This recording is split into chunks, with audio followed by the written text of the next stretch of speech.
sometimes people ask what's the hardest thing about the show, and it's landing it in a real place, which I think is a marriage of writing and sometimes how we act it. And to me, there are times when I go, oh God, I'm not sure if this is gonna translate. It's kind of crazy. You know, you look at the Martha storyline, you go, that's crazy. But what the bizarre thing was that what it does, that element, the spy element, touching on what Keri said, it magnifies real life situations. Therefore, you know, it's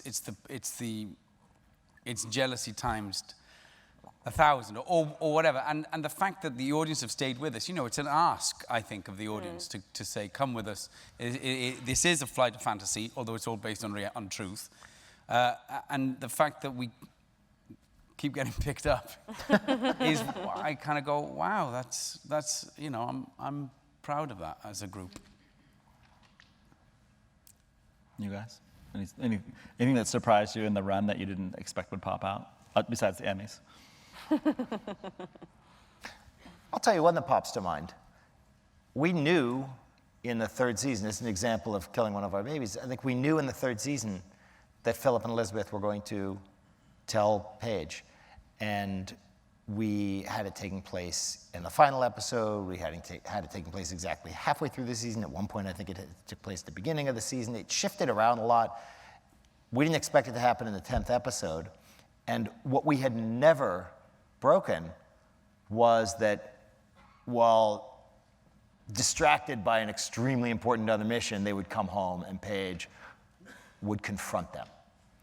And that it would unfold that way. We always assumed it would be a decision Philip and Elizabeth would make together to tell their daughter. And so that was a happy surprise as we put the third season together. Right. Do you have? I mean, this isn't so much about the storytelling, it's just something that struck me the other day that I'll mention, that, you know, I'd worked a little bit in television before this, but not much, and more just writing and not in production. And you know, just the other day, Joel and I went over to visit this sort of satellite stage that we've rented this year about 2 blocks from our office.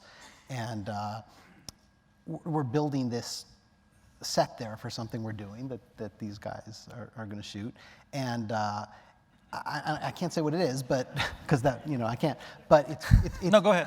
It's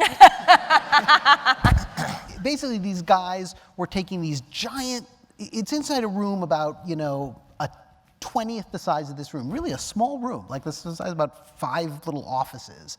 And they had these giant pieces of styrofoam that reached about 1/3 of the way to the ceiling, and they were painting them to look like something totally different that does not look like styrofoam, and they were going to put them together to make this unbelievable scene for this action sequence. And, you know, in Gowanus, Brooklyn. And it was going to look like something outside that they were going to shoot inside in this little space, and it just blew my mind. And it you know, 5 years into it, it continues to blow my mind, the kind of magic you could make. Right. I can't get over it. I think it's the coolest thing in the world. You would believe that you were in the Rose Garden of the White House. It was incredible.